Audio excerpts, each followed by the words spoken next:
On today's edition of the CHGO Cubs Related podcast, the Cubs win another road series in Washington. Alex Bregman is red hot.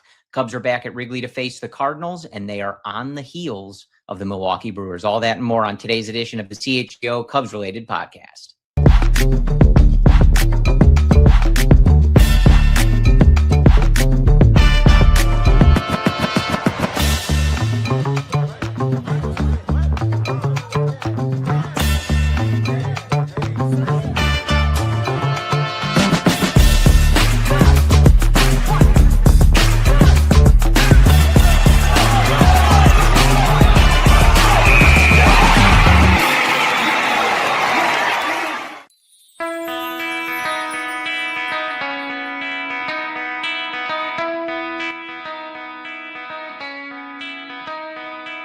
This is the CHGO Cubs Related podcast presented by Toyota. Good morning, everybody. My name is Corey. I am joined, as always, by Brendan. We are coming to you on Friday. It is August 14th. And Brendan, the Cubs win another road series in Washington. They come back to face the Cardinals. And as we record this, we are waiting for the result of Thursday night's game between the Dodgers and the Brewers. But as you and I sit here, that number is under 4. Under 4. So right now, their chances at making the NLDS through the wild card, through a bye, 60%. You know what Milwaukee's is? 72%. You're neck and neck. You're flipping coins for the next 6 weeks, Corey. Yeah, and so obviously a huge 7 games between the two teams loom, and even still, like the they get swept in San Diego, the Brewers do, but over the last year plus, I have learned better than to expect slides from that Milwaukee team. It just is not something that has happened over the last 2 years very much, but under 4, man, when you have 7 head-to-head games, like it is a real possibility. The Cubs need to play very good baseball for the next month and a half. And, you know, it's going to be difficult. But a few weeks ago, it was what, 7 and a half? Like, this is we are now in like real manageable number territory. And as quickly as things change in Major League Baseball, Brendan, the Cubs now in the NL Central is one of the smallest deficits from first to second place across baseball. I think there was only one other division that had a smaller deficit. So just like that, now it's one of the most contested divisions. That's how baseball works. I mean, we have, if things stay as they are over the next week, we have one of the most memorable stretches going into September we've had in years. Maybe by the time the Cubs play Milwaukee, they're 2 games back, 3 games back. You want to get crazy? Maybe it's neck and neck. Maybe they're in first if things are even crazier. Those 7 games with the Cubs pitching getting healthy, with the offense continuing to show signs of improvement with Alex Bregman and Nico Hoerner's batting average going up. This is why you watch the game, for dramatic head-to-head matchups like this of what could be 2 of the best teams in the entire league, not just the NL, but the entire league overall. Right. And it's, there's a lot to balance because you want to win the division, but winning the division but not getting a bye really is not that big of a difference from being the 4 seed. Now, I want the division. I don't, whether they get the bye or not, they're 2 separate things. I want it no matter what.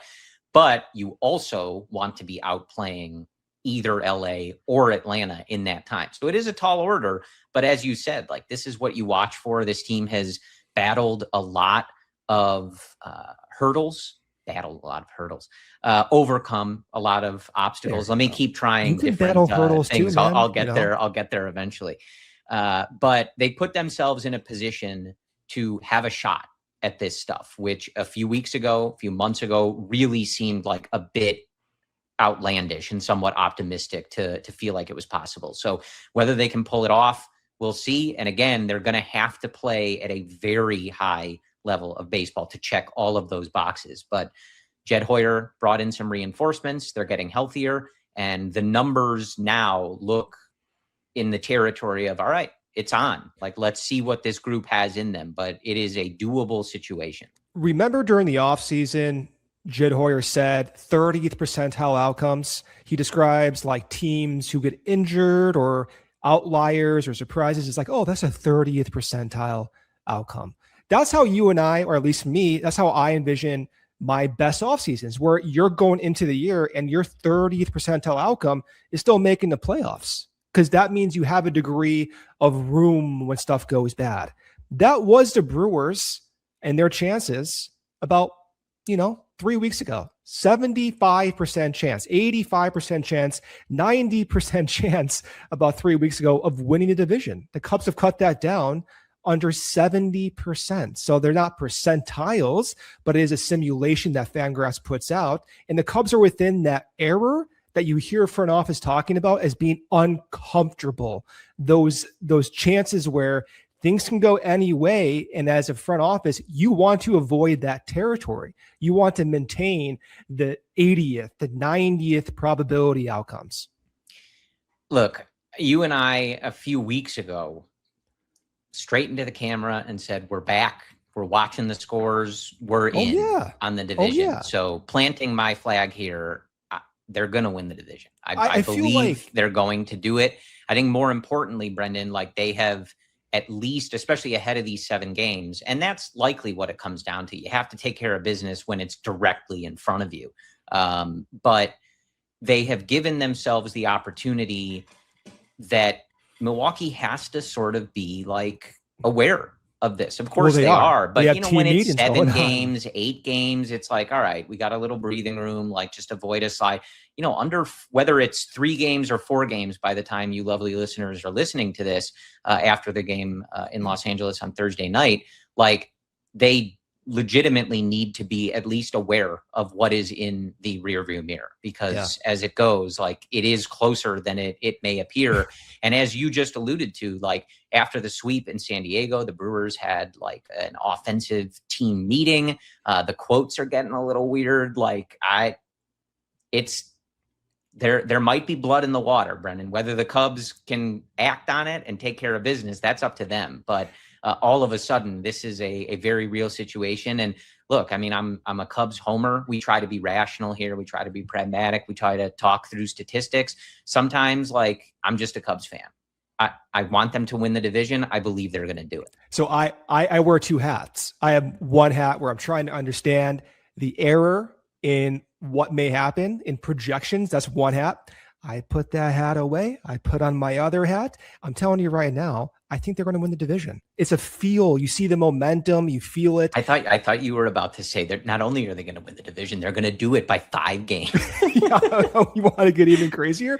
But the reason I feel that way is the number of possibilities they can get to that division.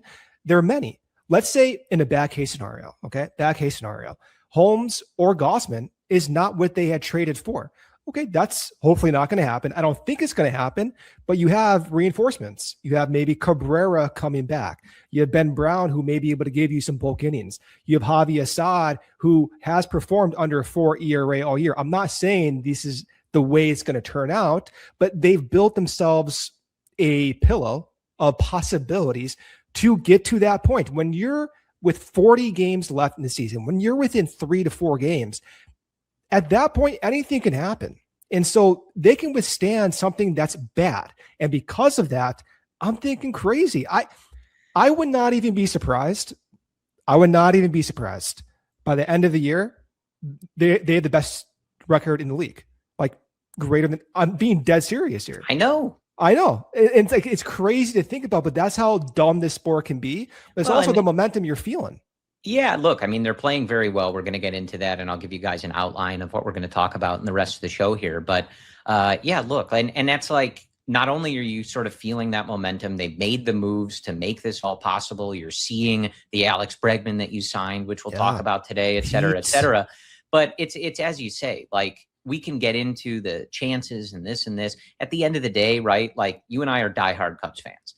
Like, and so I'm going to sit here and say, I think they're going to win the division. Like that's what I'm going to say. It's what I said when they started the season. When they went on that slide, we said, hold on, this is not who they are. They'll get out of it.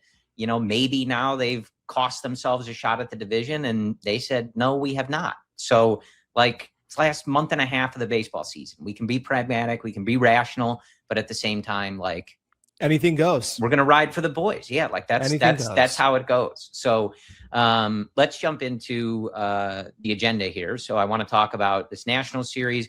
Obviously we have seen Kevin Gausman twice now and Clay Holmes once since we last spoke to everybody. One good, one not as good for Kevin Gausman, and one kind of okay, I guess, for Clay Holmes, who will try again on Friday. So we will talk about that, continue to talk about future MVP Pete Crow-Armstrong. We will talk about the recent success, of course, from Alex Bregman, some injury updates, et cetera, et cetera. So that is the plan for today. Where I want to start, Brendan, going back to this Washington series. I know, like, the trick when you're trying to overcome this many games is, the loss in Kansas City, the loss on Thursday to the Nationals. Everything is going to feel greater because you're trying to overcome this big deficit against a team that over the last year plus to this point has been the best in baseball in the Milwaukee Brewers. So it's going to feel like we have to sweep. The chances there, we have to sweep. We can't afford to lose these games. But ultimately, it's that balance, right? Of like, yes, you're trying to accomplish a lot, trying to play better than the Brewers over this stretch and get yourself a bye if that's possible. But also, like, you still have a big time lead on a playoff spot. And at the end of the day, the exercise is like head down, play good baseball, and the rest will shake itself out. So I do want to highlight 9 straight road series wins for the Chicago Cubs, a very impressive number. And you go back to the road series they lost, which was the one in Colorado that precedes that stretch. At that point during that series, they get back to 500. Since then, they have gone 37-17, 20 games over 500 in that stretch. Just a really, really good stretch of baseball for this team. And we talked about it before, but players, coaches, Craig Counsell, especially, their ability to get through that slide earlier in the year and not let it kind of take them down, not let that spiral even further, and not let that change the trajectory of this season is a really impressive piece of business from these guys. It's easy to be soft and have consistent team meetings when you're not doing well. We heard when they're going through that 10-game losing streak, to our frustration, I think general frustration, I'll be honest, not my frustration nor your frustration, but the motto was status quo. We'll be fine. Yeah. We'll be fine. And we're bats will get hot. Yep. That's what, and there's a perception, which I understand, of why isn't Counsell like showing more energy? Like, why is Ian Happ saying that? Like, urgency. Like where's the urgency? And in a baseball season, urgency is what Bregman does behind the scenes. It's what Pete Crow-Armstrong does with John Malley 5 hours before the game starts when there are no cameras. It's the rigorous preparation, the rigorous attention to detail, and the fortitude, the stability of not getting too high nor getting too low. That is the motto of this team. And it is one reason why I think we're sitting here talking about them 20 games over right now. I agree. I mentioned it when I, went to the Lovable reunion thing at the Chicago Theater, that Joe Madden talked about that, needing to be the same guy, whether they won by 10 or lost by 10, so that the players know who they're talking to. The person they're talking to doesn't change based on, hey, we just got our butt whipped, or we just, shut the other team out.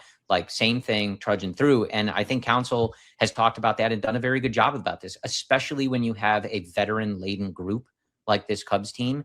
The crazy urgency and overreactions in either direction, when they won 10 in a row twice, or when they went on that losing skid, to either be crazy high or crazy low, like, that's just not the right, mostly in baseball, that's not the right way to go about things on such a long, grinding season with these huge sample sizes. But especially for a team like this, like, it's tough at times. And I get it as a fan, like, not being able to kind of like just say that. But these guys do have like long track records, big samples of being able to do what they do.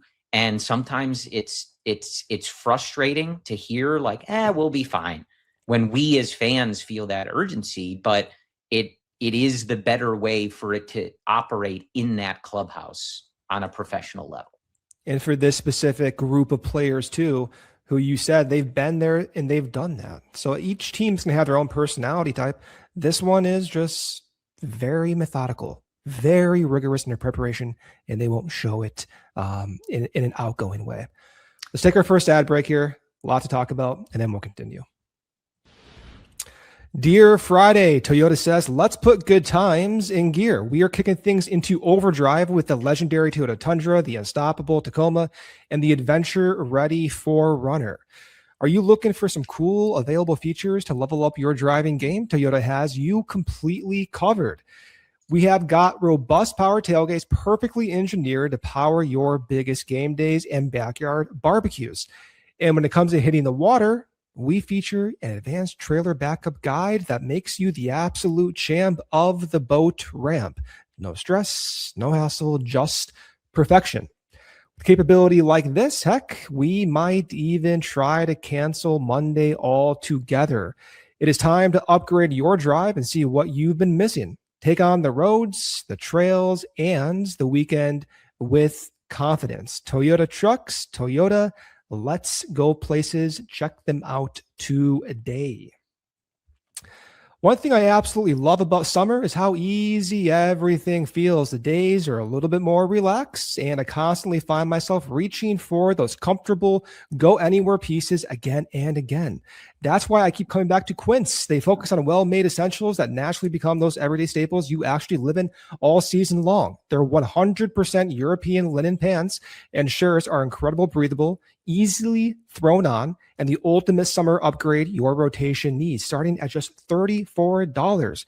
Here's the best part. Everything at Quince is priced 50 to 80% less than similar luxury brands.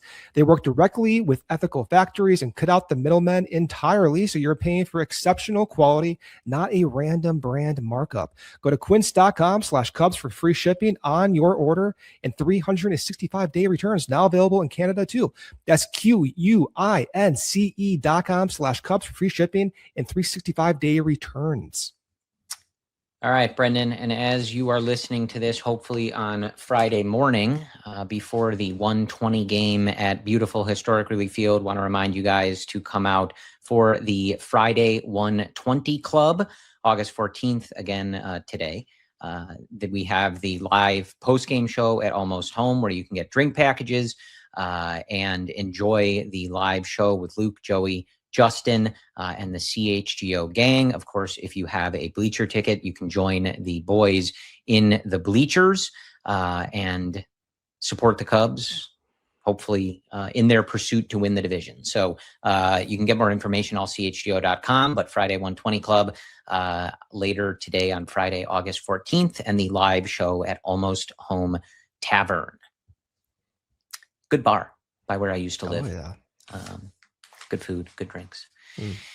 All right, Brendan, back with you here. Let's dive in to, where do you want to start? Why don't we start with the pitchers? I think people want to hear your thoughts on Clay Holmes. I think they want to hear your thoughts on Kevin Gausman.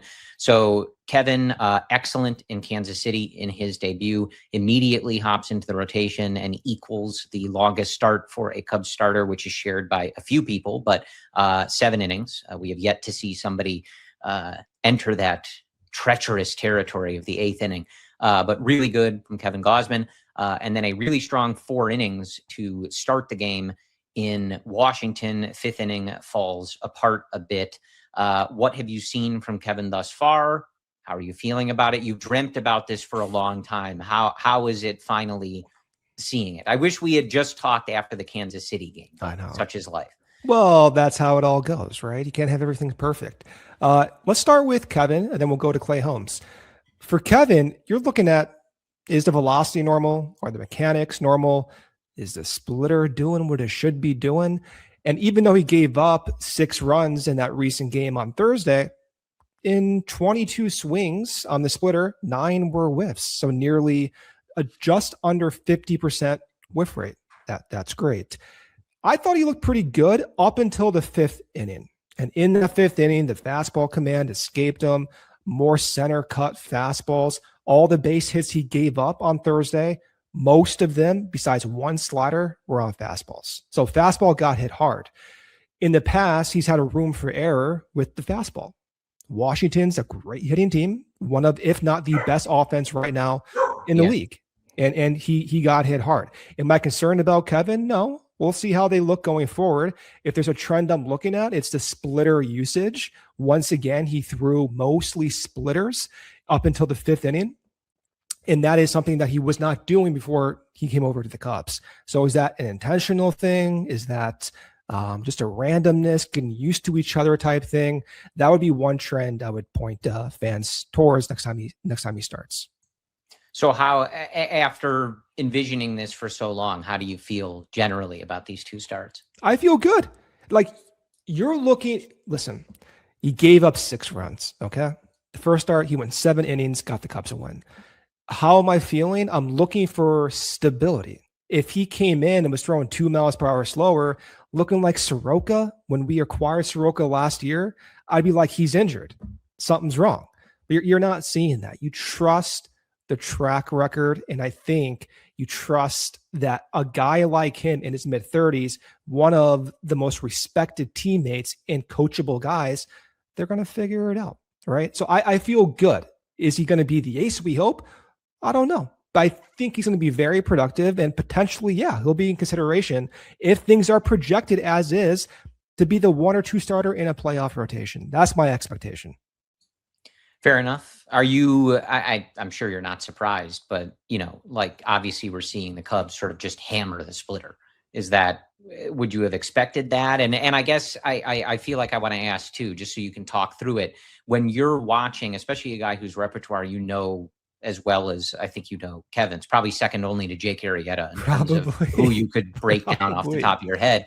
When you start to see that fastball command go away, is there anything in your head that you're kind of wishing he would do, or sort of like, is there a solution to that when it's happening like mid-game for a guy that does not have a 7-pitch arsenal type repertoire? He has a slider that he can use. Okay, so the slider is used about 1 to every 8 pitches, 1 to every 10 pitches, game to game. Could he use more of that? Maybe, but I'm not looking at that fine level of detail. Weirdly enough, when you reach a certain stature, I pay less attention to your pitch mix. Like, I just trust you're going to figure it out. I pay more attention to pitch mixes for the Ryan Rolison types or the Zeferjahn types. Once you reach that status of like every 5th day comfort, I'm more hands off. And so the fluctuation, I'm serious, the fluctuation you see, I know, yeah. And that's a weird way of putting it, but the fluctuation you see is like, naturally they're going to do that at times, and you see if it lasts. I don't know what to think of the splitter usage, Corey. It's only been 2 starts, right? Sure. Maybe they end up throwing more of it over time. We'll get more information about that, but I wouldn't put too much stock in that right now, other than that it's a trend. We'll see if it continues. Well, and hey, I mean, I get it on an intuitive level. Throw the splitter, get them to hit it to Nico and Dansby. And yeah. Plus, I mean, look at the lineups they face. So you have Washington, you have Abrams and Wood. You have powerful left-handed bats. Wood, but yeah. Yeah, well, you know what I mean. But just in general, the Nationals lineup is very left-handed oriented. So that's going to draw more splitters as a result. Yeah. All right. So fair enough. Yeah. I mean, obviously still, getting settled in here. And yeah, it was obviously, I don't know that anything he could have done on Thursday was going to be able to, like, Cavalli was really good. He's a very talented young pitcher, and he looked very good, as you can see by the results. Thank you. I thought he looked a lot better than Holmes in his debut start for the Cubs. Sure. Like, if you want to comp the two, I think Gausman's 6 runs is a very different outcome than Holmes, even though looks in the box score is similar. Yeah. And we'll jump into that. I do want to add too, like, I feel like, obviously James Wood wasn't playing, but this Washington team you pick your metric, but if you want to look at like OPS, that are literally the best offense in the league. So obviously James Wood is one of their best players, but CJ Abrams has been one of the best hitters in baseball this year, and especially in the second half. So at all that is to say, especially squaring back to our earlier thing, like you want them to be perfect. You want them to get these sweeps, especially when you see the Brewers just get swept. Like, don't give any ground back, but like they've won 9 straight World Series, 2 out of 3 on the road. Washington is a decent team, just a little under 500 and one of the best offenses in baseball. Like, it's okay. It'll be all right. Let's talk about Clay Holmes. Clay Holmes gets the ball on Friday. If you are joining the 120 Club in the bleachers, that is who you will be watching. And hopefully not a lot comes your way, but you get to watch a lot of infield action. I'll turn it over to you for like a specific breakdown. Now with Holmes, I was trying to maintain the perspective. Again, obviously you're trying to close this gap on Milwaukee. So like everybody's threshold for messing around is not very high at the moment. But this was his first start back in the majors since the injury back in May. And I was trying to like allow for like, maybe he could have had another rehab stint. Like, this is his first start back. Like, so, first start back in the majors, talented hitters on Kansas City, as bad as that team is, and first start in a new organization, like trying to have a little bit of patience on that one. But also, needing to adjust a bit. Like, it's not like he doesn't get any strikeouts, but, sometimes the life of a pitcher that pitches to contact is, a bit of what we saw. Yeah, with Holmes, first and foremost, you're looking for health. Yeah, you want to catch every single win because Milwaukee's ahead of you. And as you said, you have high expectations for Holmes making his debut because of that. Realistically, he had just broken his leg 3 months ago. Yeah. The asking price on him wasn't even more than Rojas because of that injury. Number one, was the velocity low? The answer is no. The velocity was where you typically see him. Okay, I feel great. Was the command good? No, the command was really bad. So that's something that you're going to have to get more comfortable with. The sinker was not located well. The sweepers were left way up. The sinkers way low. He kind of settled in after the first couple innings there. Even Crick Counsell said that, but it's not where he wanted to be. The pitch shapes though look good. The velocity looked good. Holmes at the end of the game actually looked a little bright, a little confident. He was happy to be back on the mound, smiling. So if he's smiling, looking good, stuff looks good. Okay. Like, why should I be concerned about that? Yeah. And again, like, you got to let him settle in a bit. This is a guy who's obviously gotten very good results and coming back from an injury. Like, so, all the games matter, and you don't want that kind of like, getting comfortable, like, to cost you a win or whatever. But like, this is part of getting him to where the Cubs need him to be for these last, for this last month and a half. He's in a new organization. Yeah. You're just coming back from a significant leg injury. You're learning, what to throw. You're in Kansas City. You don't finding pitch a on rhythm with your catcher. Yeah. 100%. Man, that's a lot of variables at hand. You move your family across the country. I mean, you got to give these guys a little bit of slack. I'll give him the game. I need him to shove against the Cardinals on Friday. Yeah, the slack is now over after a week and a half. Slack was one game. No. It's fine. I'm obviously a big believer in that move, and but you do need to be good on Friday. That's right. So. I also would be remiss if I didn't mention like there's something obvious. It worked out and is okay, but there's just something about early in Gausman's first start, right? Takes the liner off the ankle. And then after it was how he got hurt, the first ball hit against Clay Holmes goes right up the middle past his leg. I was like, hey. I know. What's going on here? We just made these trades. We just hyped up what Jed did to the pitching staff. Please stay away from their legs, please. Just stay away from them in general. Like, hit the ball to Dansby and Nico. Stay away from them, please. It's like, what are the odds of that? Right? Like, we just need to get them back at Wrigley too. What's with these road starts? I thought we've had them for 2 weeks now. It feels like, 2 weeks, and they're not pitching at Wrigley. Well, Combs has been 11 days, but come on, like we need Gausman on the mound at Wrigley. That's the perfect cure. Deal. So again, like, mixed result for Gausman in the first 2 starts. We'll see what Clay Holmes has on Friday. But yeah, I think, all things considered, fine first go around here, and hopefully boding well for bigger things. Let them get comfortable, familiar with this organization. Let Tommy Hotovy cook a little bit with these guys, and I think we'll start to see the guys that they traded for. I mean, Gausman showed that immediately, but I think he'll settle in after the start in Washington, and I expect Clay Holmes to do that as well as he gets his footing back in the major leagues. So let's hit our second ad break here. When we come back, we will talk about the hot streak that Alex Bregman is on, and that is a very welcome sight as it has been going on now. So let us hit our second ad break here, and we'll be back in a couple minutes.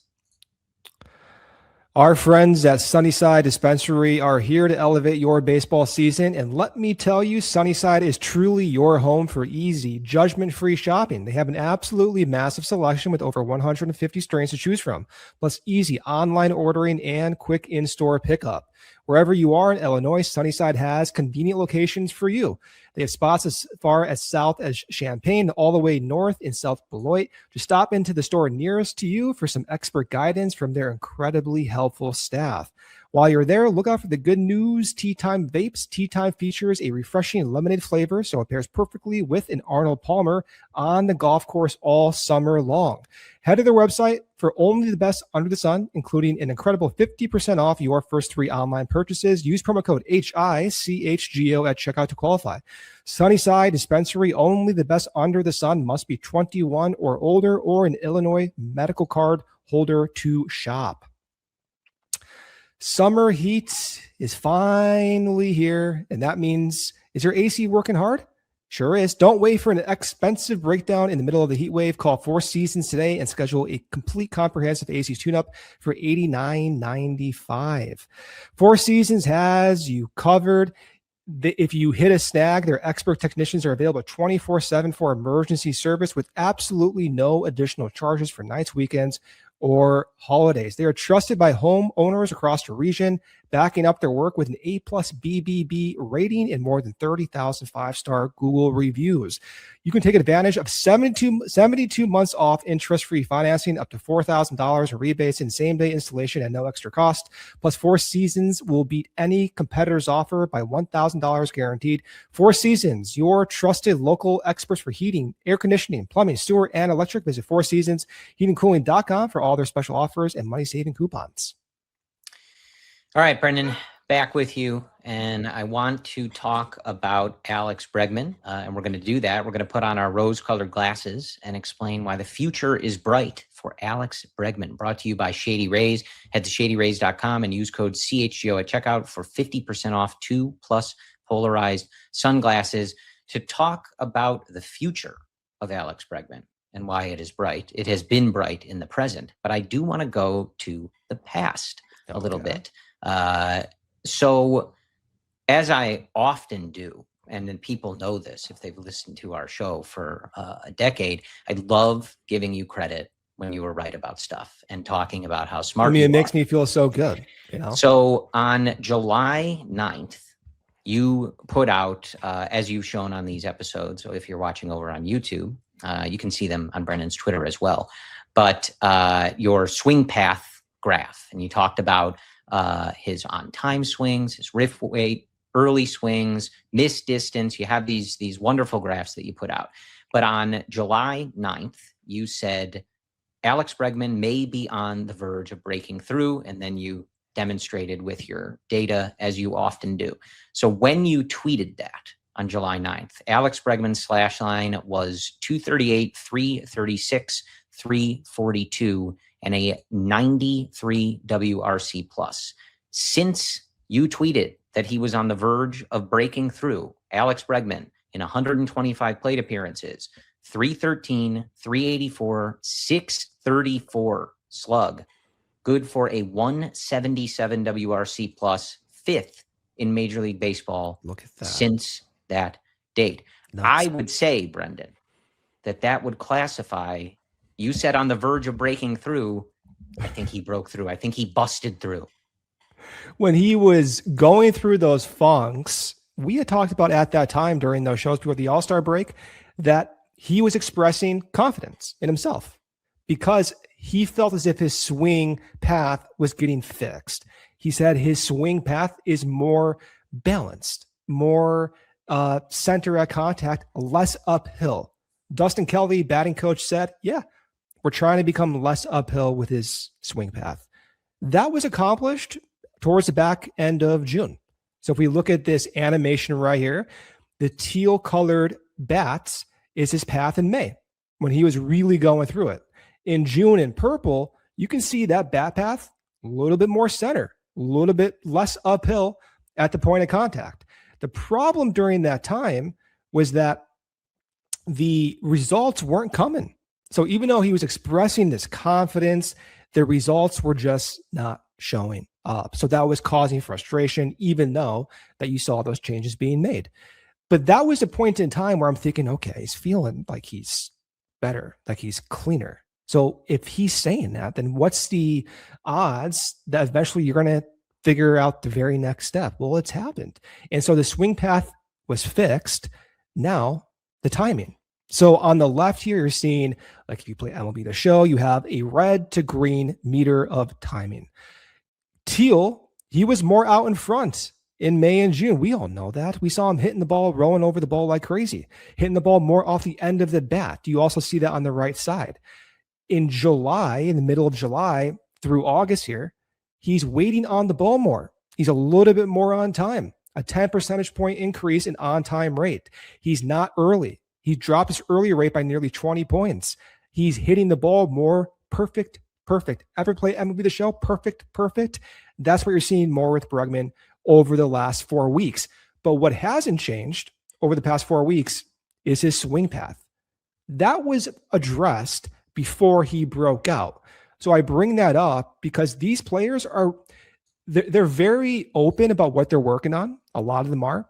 And when a player says, yeah, I'm working on this, or yeah, I feel better about this, and the results aren't there, like pay attention to that. That's really important because now you understand why the results are coming. Now you have that reference point during the next slump, if it's a real slump or if it's just randomness, like Nico. That was randomness, the funk. For Bregman, it was a genuine slump. So it's important to recognize what the players are saying and then follow what comes after. And for Bregman, it's been one of the best bats in the league. Well, and I needed it bad. We all needed it bad. We all needed it bad. But as someone who was clamoring for him for 2 off seasons, and even during this low stretch, like we would come on every week, say, this isn't who he is. It's got to be a timing or mechanic thing. There's just no way he's just a sub 700 OPS. Right. All I can do is hit pop-ups guy. I refused to believe that. And it is, again, this stretch does not a season make, but it is vindicating in a way to have had that confidence that he would find a way out of this. So one last point on Bregman. Remember we were talking about bat speed back in May, and the bat speed was low. And the question I had was at the time was, well, bat speed can be a variety of markers. It could be one of physical decline, granted, or it could be one of just not feeling like you're getting your best swing off, conviction, or not feeling like you're in your best physical chain, if you will. During this stretch, you know what's up? His bat speed. His bat speed is where it's been when he's been at his absolute best in years past. So we can say now that what we saw in April and May, the question of physical decline, which was, I think, a genuine question, the answer to that was, it was bat path. It was just natural funks, slumps that he addressed. It is not physical decline. And that, to me, bodes well for projecting the next year as well. Well, and look, he's typically been a second half guy. At the time in the first half, it was, you're kind of having to lean on that, but that is how he has gone. So getting back to our segment here, I believe the future is bright for Alex Bregman in the rest of the season because he looks like Alex Bregman. This is the player the Cubs signed.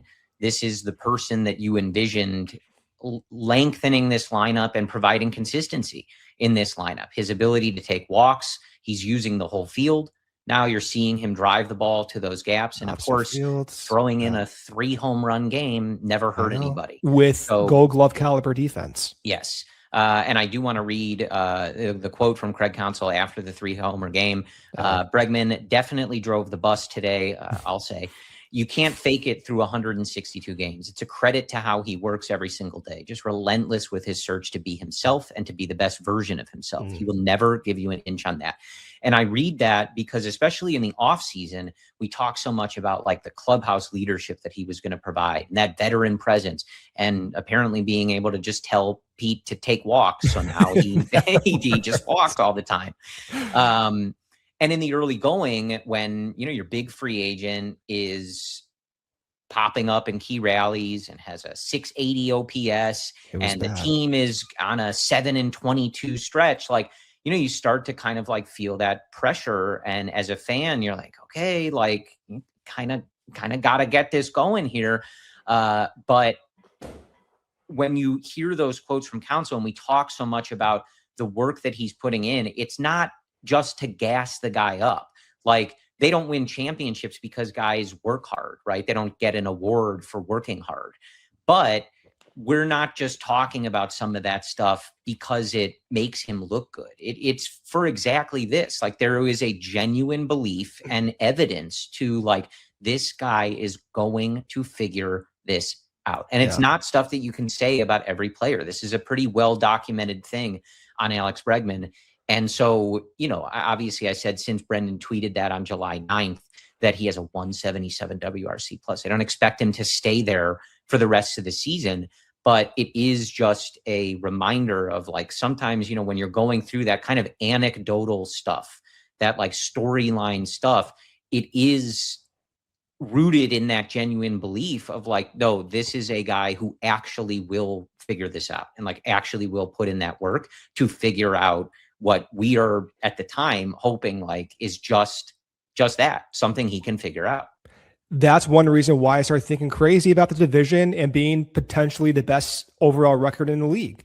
You mentioned Pete Crow-Armstrong. That is still going up. That is stabilized to like an MVP caliber. Is he still playing well? Yeah, can you believe that? It's stabilized to an offensive best productive rate. Now, you couple that with Bregman just doing what we thought he was going to do and the rest of the team doing what we thought they could do. That is the formula for exceeding expectations and projections. When you get an MVP caliber performance to supplement your already strong offensive production from the rest of your team, that's what makes me excited. That's why I think you can go into September and see if things get crazy.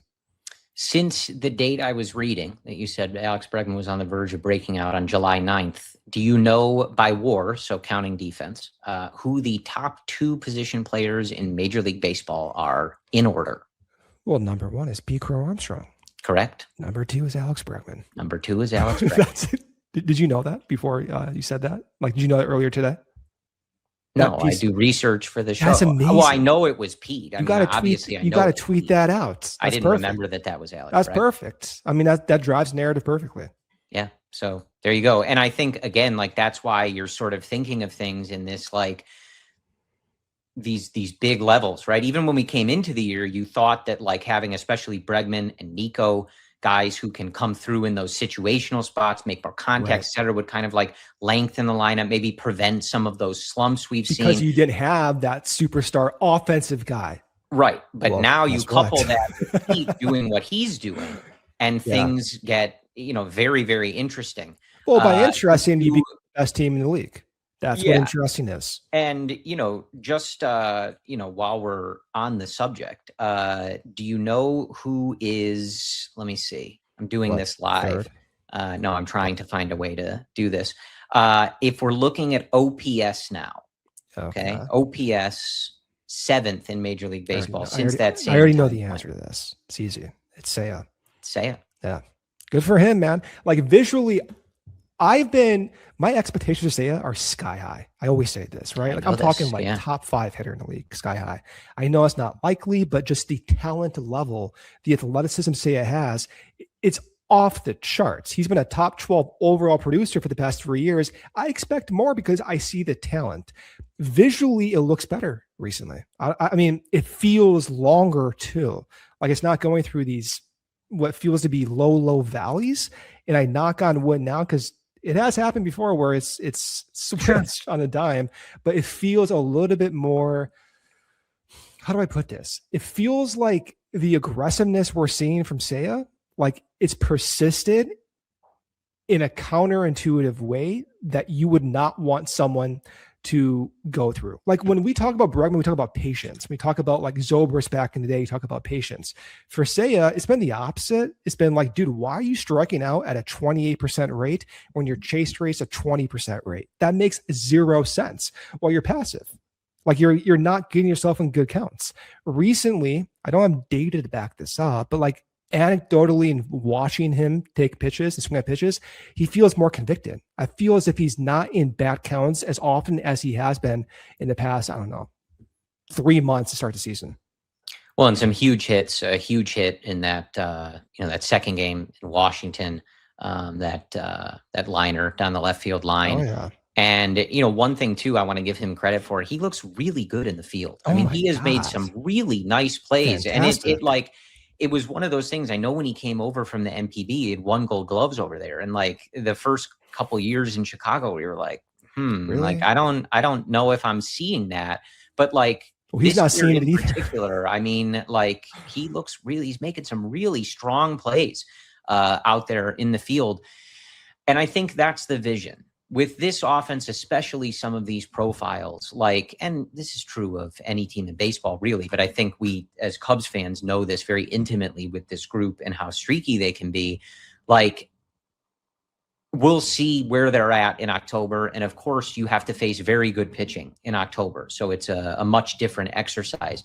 But the vision is right there, Brendan. Now that you are seeing the Alex Bregman that you thought you were getting, Pete is playing at an, other planet level, just across the board. Then you have that more like pure slug kind of guy in Seiya. Nico's looking more like himself. Dansby slugging still, like doing his thing where he, he's obviously one of the more streaky guys, but like still there, right? You're sort of starting to see it. It's like, all right, yeah, I understand the recipe. The picture. In October, yeah. I understand, like, if this team can click at the right time, they are an extremely difficult group to pitch to. And we're talking about the offense without really mentioning Michael Busch over the last 6 weeks. I mean, the offense for Busch this year has been down. We're talking a 245 batting average, 14 home runs through 540 plate appearances last year, granted mostly against righties, but 34 home runs and 592 plate appearances, a 261 batting average, a WRC plus of 140. So it has not been what we had hoped for Busch. There's runway left. There's about 7 weeks left in the season for that to turn around. We know things turn around very fast, but if I were to have guessed what the offense would look like at its best version back in April, Busch would be among the top 3 hitters on the team. He is currently not among the top 3 hitters on the team. So that's a trend to keep watching, but let's think crazy. Let's say Busch does start to turn it on. Okay. Well, Bregman's turning it on. PCA is performing like the best hitter in the league. Now you're getting even crazier. So I understand it. Yeah. That's why there's so many ways for them to go and take over this division. An interesting thing about Michael Busch that we haven't really talked about that much. Like, obviously the goal was for him to get a chance versus lefties. Let's see what you can do. And, the way to adjust against major league left-handed pitching is to face major league left-handed pitching. He has a higher OPS against lefties than he does righties. That makes no sense. Isn't that crazy? Makes no sense. Nuts. So it's twofold, right? Like, obviously you want the overall numbers to be better and you want him to be mashing those righties like we've seen before. I do want to give him major credit though. Like, he's got a 743 OPS against lefties, which, like, if you watch him at certain points last year, I think most of us would have said, well, that's not going to happen. Right. So credit to that, like, and trying to allow at least some wiggle room, I suppose, in terms of his overall performance, because he has made himself playable against lefties, which is a huge deal. Last year was not really the case, and you would have maybe put him further down in the lineup or thought, like, we saw him, we saw those opportunities where, like, Justin Turner would come in last year and things like that. Yep. Like, and so he has made major adjustments so that that is not the case. Now, the next step, of course, and this is hard. He's done a lot of this in just a few months this season. That next step is, okay, I can hit lefties, I can play against lefties, but how do I balance it all and get those numbers, especially against righties, back up to where I'm providing that slug and that thump in this lineup? Tough, right? You're asking him to be a totally complete player, but he's undertaken and kind of checked off a pretty heavy portion. It's a great point. Yeah, it's a great point. The underlying, so we talk about Bregman's underlying features. The two biggest features for Bregman are chase and contact. Like, he's going to make a lot of contacts. He's not going to chase that much. And a third for him specifically is, well, he's going to square up the ball more often than your average guy. Even though Busch is having this down year, the two things he's doing really well, Corey, squaring it up still. 80th percentile, not chasing still. 80th percentile. Last year, same percentiles. So the home runs are down, but the fundamental features of who Michael Busch is has remained. If the squared up rates went way down and the chase went way up, it would be a different discussion. But we're not having that discussion, and you have to trust when those fundamental features are still in place, that is going to allow them to figure it out in the same fashion that we've seen with Alex Bregman. Yeah. All right. Anything on, the one thing I just want to say is it was nice to see Ian Happ get some big hits. Yeah. Obviously, it's been a tough stretch for him. He's not playing as much against, when he's hitting righty. And look, his last 15 games don't look that great, but his last 7 look a bit better. And I know he's obviously, for some reasons that I can't always understand, a bit of a polarizing figure to some of the fan base. But whatever you think about his future in Chicago as he gets ready to hit free agency, like, the best version of the 2026 Chicago Cubs are going to have Ian Happ looking good from the left side of the plate. Yeah. That's just the reality. He still looks good in left field, made some really nice plays over the last week or so.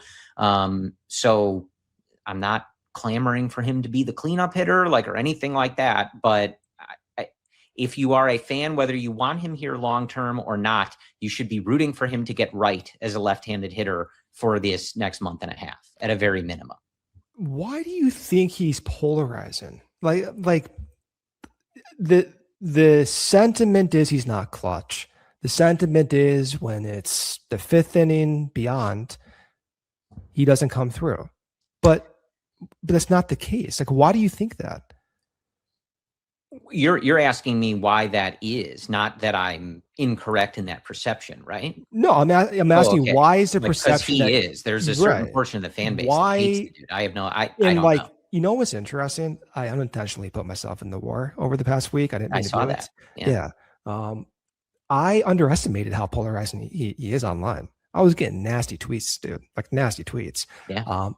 What I'll say to that, I'll turn it back to you quickly. Yeah. Is overall, Ian Happ hits 30% more home runs to take the lead or tie the game than your average hitter. 30% more. His batting average is about 10 points higher with runners in scoring position than your average guy in the past 5 years. And it's actually better than his overall batting average. So, it doesn't make sense. I get sometimes it feels like that, but sometimes you have to cross-check yourself. I think it's got to be just because he's been here for so long. And, he's gotten an extension.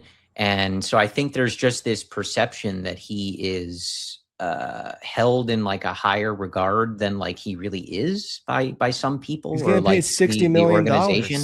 That's I've always said this. He gets paid a very fair amount for an above average hitting left fielder.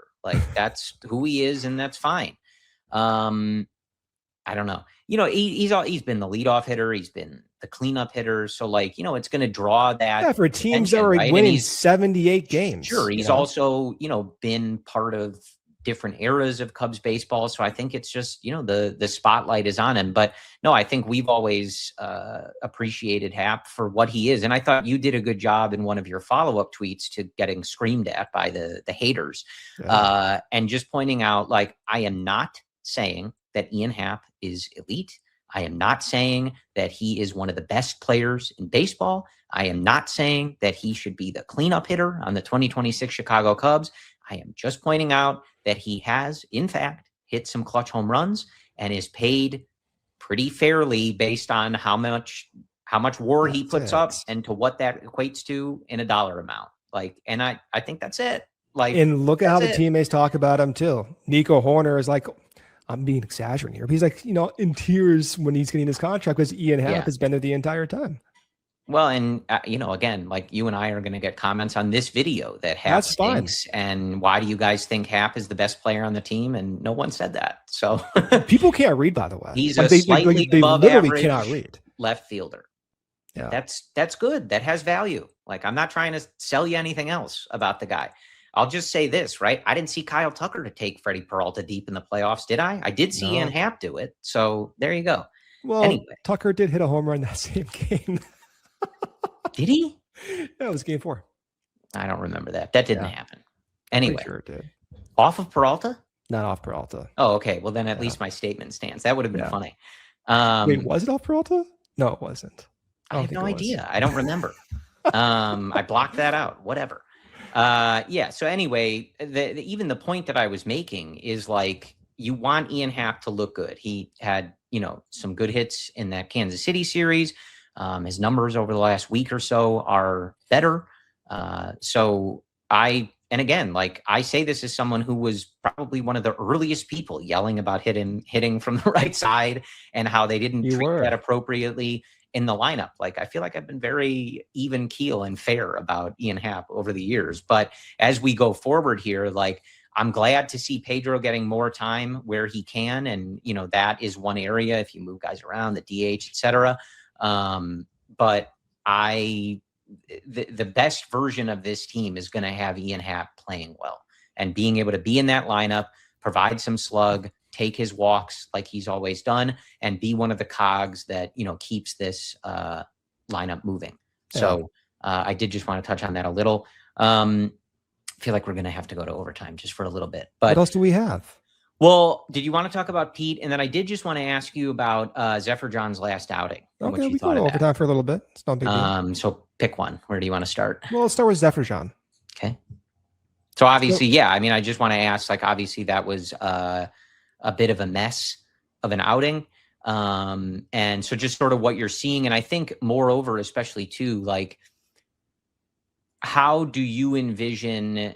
I feel like the exercise is, we know he has the stuff, but coming from the Angels, now you're in the middle of a pennant race and the Cubs are asking him. We'll see. Daniel Palencia, another rehab outing on Thursday, looked better in this one. I imagine they're, keeping tabs on that, and we'll see when he eventually gets called back up to the major league bullpen.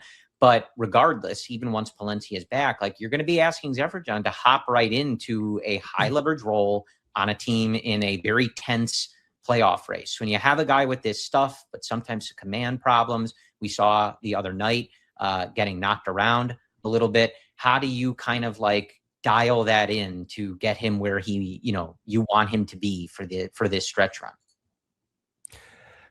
I think the last outing, I saw it, I watched it, did not look good. I think right now is the reaction's a little bit too much.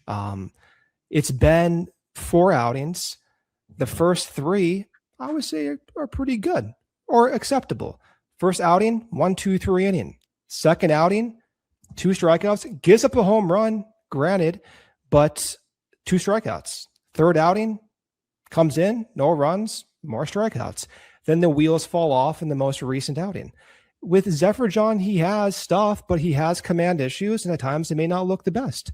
So over the next 6 weeks, the Cubs have an opportunity to leverage that stuff. Let's see how it works out. Is he going to be that 7th, 8th, 9th inning guy? I'm not entirely sure, right? Does he have the potential to be that? Absolutely. Does he have to be that? No. If he is that, that is the best version of this team. Yeah, for sure. And I think at the very least, I mean, obviously you want him to settle in and, join. Also, as an aside, like, Jacob Webb rules, man. Just nails. I mean, and a guy that I would not have envisioned having the level of confidence that I do in him. When he comes in, I just expect the game is over. Like, he's going to get the job done. Really nice job again. Kind of like churning out another Brad Keller for this pitching staff, like finding a guy and figuring out, like, all right, we just found our closer. Like, we just sort of figured this out. At the very least, Zeferjahn can be that guy where it's like, hey, we're in a bad spot. We need somebody to come in and get some swing and miss here. Like, so even if you're not feeling as dialed in as you want, like, you still need that type of guy where it's like, this might not work, but we need somebody to come in and try and get a bunch of whiffs in a row. Right. And he will be that guy. Hopefully he is better than that and they can lean on him for more than that. But at a minimum. So we're going to finish up in overtime here. I think just a few minutes. If you're watching on fast channels, hop over to YouTube and we will finish this episode in overtime.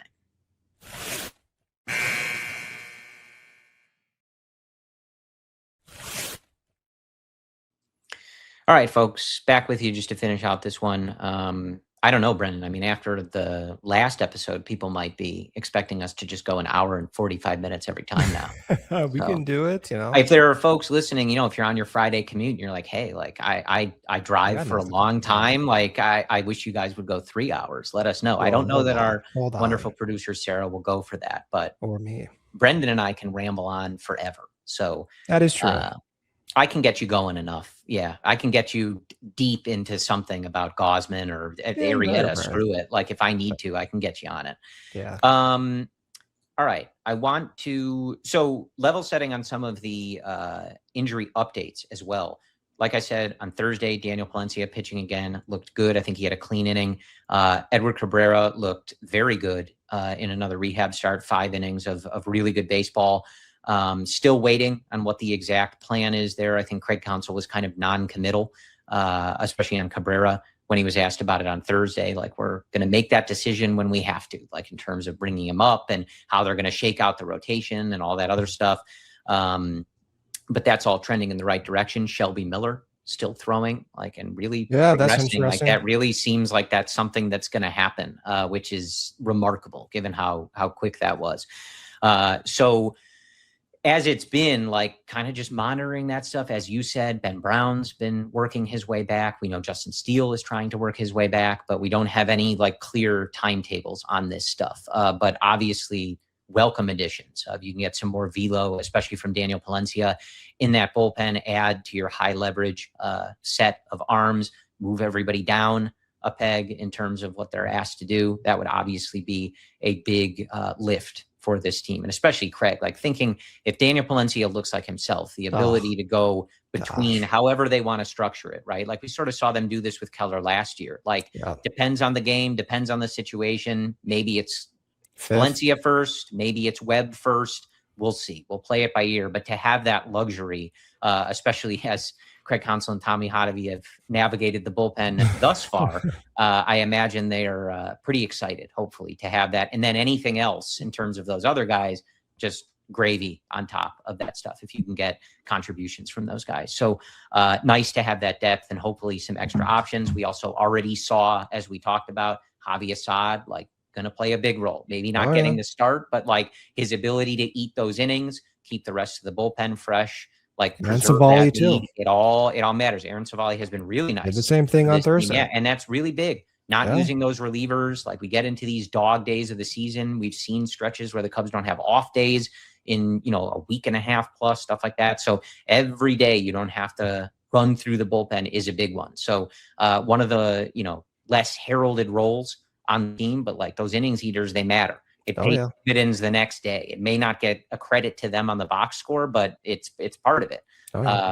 So that's kind of the injury situation. I do want to finish up talking about Pete. Maybe that's a good strategy, Brendan. We don't talk about Pete until the bonus territory, so people have to stay till the end of the episode.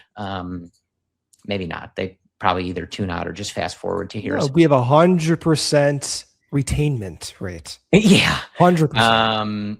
So not his best overall series in Washington, but he still remains as the best player in Major League Baseball. And the one thing I love too, man, like, we talk so much about his plate appearances where he takes the walks and just how impressive that is, the pitches that he spits on. But like the homer he hit in Washington, first of all, I mean, like shot out of a cannon.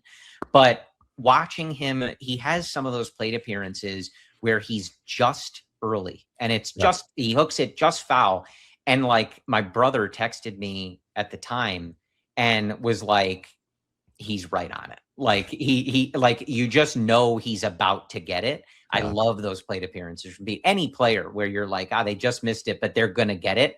Pete does that. I feel like, every so often where you can tell like he is dead on and like he's about to hit a homer. He just needs to get the timing right. Well, that's what happened. 9 pitch at bat on pitch number 5 or 6. Your brother called it, hit that rocket foul. A couple pitches later, third deck shot. That's what that plate appearance is what defines his season in the most simplistic way.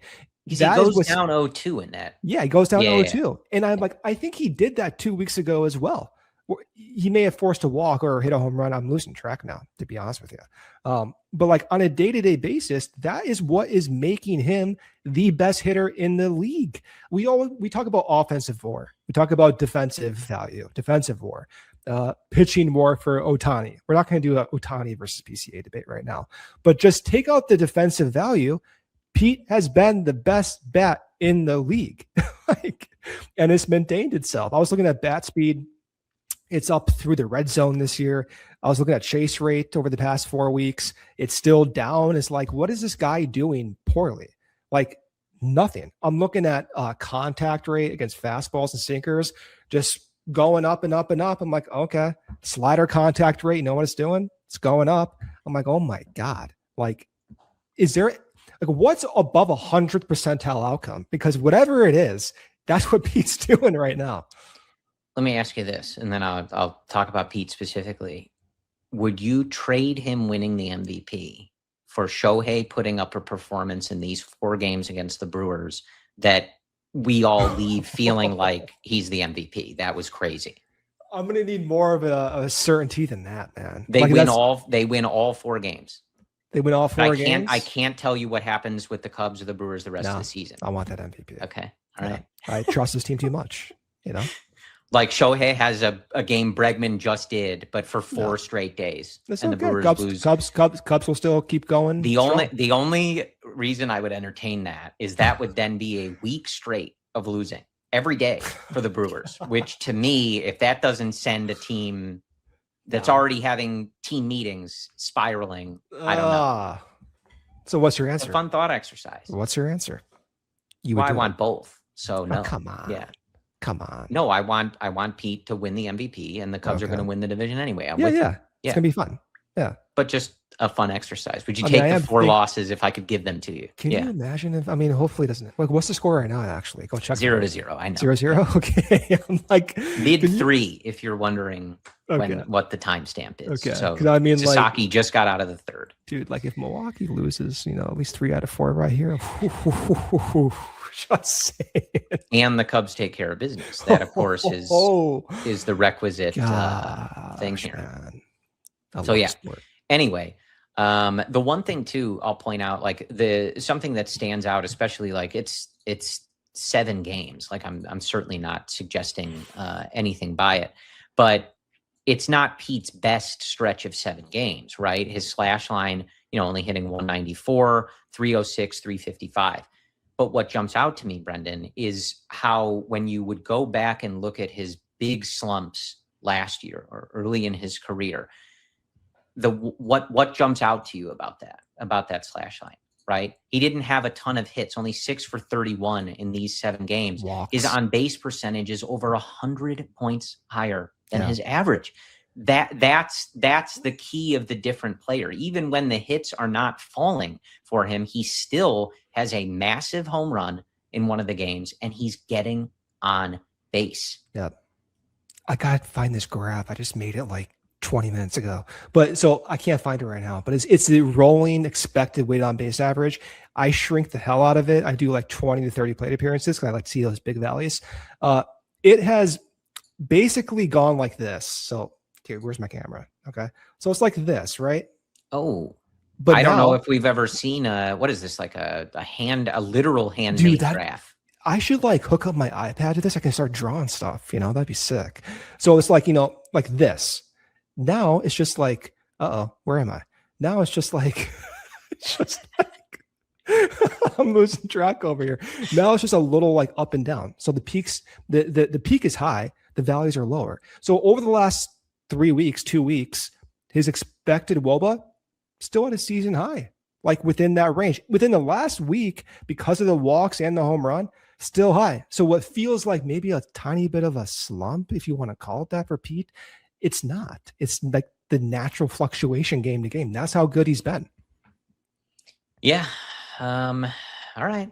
I think that is That's about it. What we have for you. I mean, it's a very positive episode. These episodes kind of scare me because, like, I hope they just don't tumble this weekend, right? Because we could look really stupid or really disappointed on Monday. But I mean, I think the way that I kind of look at that is like I feel like you and I have been pretty convicted in this team since the beginning. Now, when they went on that stretch, we certainly were not suggesting that don't worry about it, they're still going to win the division or have a shot here come August and September. But I think we maintained a pretty level head during that stretch that like they were not a bad baseball team. They were going to come out of this. Like some of these guys were going to normalize and play better baseball. Like this is not who they are. And I think when you keep a level head, like when you get to this part of the year and it's all right there, like that's what happens. I think you can, and I think you can just let your actual fandom take over. Like it's on them at this point. They have played themselves into a spot where they have this shot, but they got to take care of business. What does it matter if they catch up all this ground and they lose 6 of 7 to the Brewers? Like you got to finish the job. The Brewers are thinking the same thing. Like, and I think that's what I saw from a lot of their fan base after Pat Murphy, he said they had that team meeting and they, reminded themselves that they're currently the best team in baseball, whatever. And a lot of their fans were like, currently doesn't do anything. We need to finish it. Like, and you got to take it over the line. Same for the Cubs. Like you've closed this gap to where you feel like you're within striking distance, but there's still a month and a half of baseball left. Like you didn't win anything yet. You didn't catch them yet. So got to keep your head down, keep playing good baseball. But they've done that. And again, when you're trying to see if you can get a bye and catch the Brewers and all this stuff, I understand you want to win every game. You want sweeps, but 9 straight road series, winning those games. You've won games started by Dylan Cease, Tarek Skubal, Max Fried over the last week and a half. And you come home now to play a division rival. You have your new pitchers that are going to get more comfortable. You're getting these injury reinforcements. It's there, Brendan. Like the shot is there. Let's see what they do. But like, I feel confident in them. I think so do I. Weathering that, 7-22 stretch and coming out the way that they are and getting these reinforcements, I feel confident in them. It's a tough ask. It's a very tough ask. Like you got to outplay a team that's been the best in baseball by at least 3, plus games, 3 or 4 games over a month and a half. Like that's not easy. Catching Atlanta, catching LA, like these aren't going to be easy things. They're going to have to play really, really good baseball. They have for a few months now. And we saw them do it earlier in the year. Like it's in them, but let's see if they can bring it home. But as as you've said over the last few weeks, like this is what we watch it for. You watch for the years where you have the chance and you watch for those opportunities to put that blind faith in a group of baseball players and see them deliver on it. We've only seen one team in our lifetime fully deliver on it. That would be the 2016 Chicago Cubs. But like, there are so many years of my life that are defined by buying into that team and watching them pay it off. And maybe it was only for a playoff berth or a division title or anything, but like, you're not going to win the title every year. And so that's what it's about. Like putting that faith in your team and hoping they can get it done. And I believe in Craig Counsell's boys. I really do. The reason we talk about the roster in January, December, is that by the time you get to August and September, those are no longer the discussion points. The hard work is December through the trade deadline.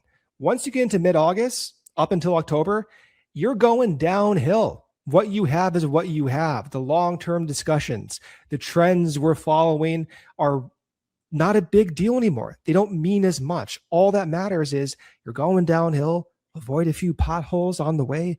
Maybe you get a little bit of a speed burst. Maybe the wind blows you a little bit faster and you find yourself in first place. That's where they are right now. We'll have those hard discussions after October. We'll talk about all the trends from the season, but right now, screw all that. You're going downhill. Let's win that race.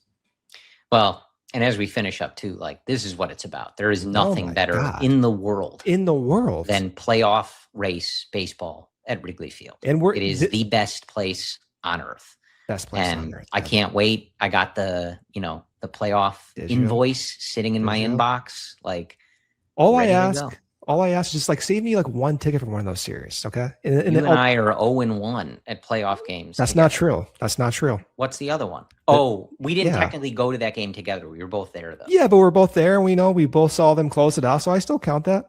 And I think you or your brother took what is my mom's favorite photo of us at Dodger Stadium. Photo. That was me. You're welcome, Mrs. Friedman. On the other side of the camera, who is one of the few people 100% still listening at the hour and 15 mark. Our biggest fan. I appreciate it. Yeah. But that's what it's about. And so let's see. But it's going to be a fun time at Wrigley Field. And I believe in Craig Counsell and Pete Crow-Armstrong and Alex Bregman. I believe in the boys. So let's see what they have for us. Let's go. All right. Please win this weekend. If you're listening on Friday morning, still have a chance to meet up with the guys pregame at Murphy's, postgame at Almost Home Tavern. Join the Friday 120 Club. They will have the live show at Almost Home Tavern after the game. Get your drink packages. I haven't ever attended a game with Luke Stuckmeyer, but I imagine it's a life-changing experience. No, it has to be. One day I'll have to quit my job and take that experience. I'm sure there's ice cream and sweets all around. Right. Cake. Yeah. Things of that nature. Whatever he can smuggle into the stadium. Donuts. Sure, go to Do Right Donuts. I'm sure he's having a Valrhona chocolate. That's his favorite. Don't forget to tune in to Luke, Joey, and Justin throughout the week. Brendan and I will be back with you next Friday. Hopefully, by the time we talk to you next, like, we started this episode, the division was 3.5. Maybe we're talking about a lower number when we meet again on Friday, Brendan. This is the danger we're talking about, Maybe we're looking at a lower number. Maybe we look like a couple of idiots. So what? That's fine. Okay, I'll be the idiot. I'll take the idiot supporting the guys, All right. So that's what we're going to go for. We appreciate your support. We'll talk to you again next Friday. And as always, go Cubs. We all silly like the mayor.